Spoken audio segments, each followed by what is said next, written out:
প্রিয় অতিথিবৃন্দ, অভিভাবক, বিশিষ্ট ব্যক্তিবর্গ, শিক্ষক শিক্ষিকা, ছাত্রছাত্রী, প্রেস মিডিয়া পার্সন, আমার প্রিয় করভুকবাসী ভাই বোনেরা, আপনাদের সকলকে আজকে পবিত্র দিনে আমার আন্তরিক ভালোবাসা, নমস্কার ও শ্রদ্ধা জানাচ্ছি। এই শুভ দিনটিতে আপনাদের সকলকে আমি স্মরণ করে দিতে চাই যে আমাদের ভারতবর্ষ প্রায় 200 বছর বিদেশি ইংরেজ শাসন অধীনে ছিলেন।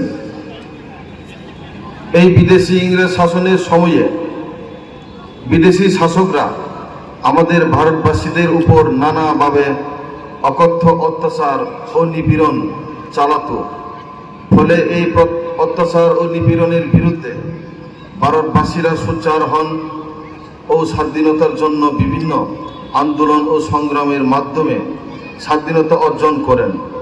1947 সনের 15ই আগস্ট এবং এই দিন থেকে আমরা সেদিনটি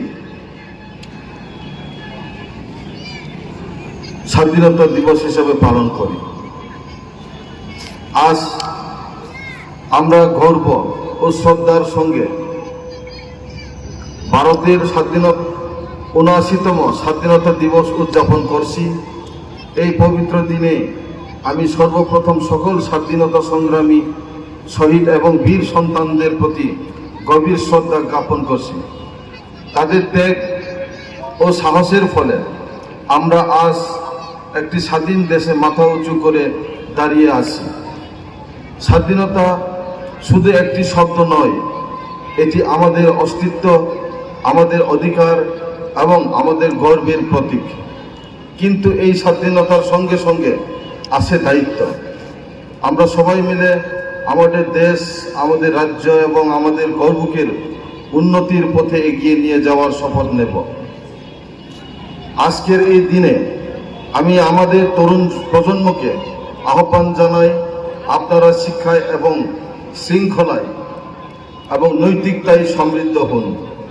প্রযুক্তি ও জ্ঞানের জগতে এগিয়ে যান, কিন্তু নিজের সংস্কৃতি, ঐতিহ্য ও মূল্যবোধকে ভুলে যাবেন না। আমাদের গরিব, অসহায় ও প্রান্তিক মানুষদের পাশে দাঁড়ানোই হবে সত্যিকারের দেশপ্রেম। আমরা সবাই জানি একটি বৈচিত্র্য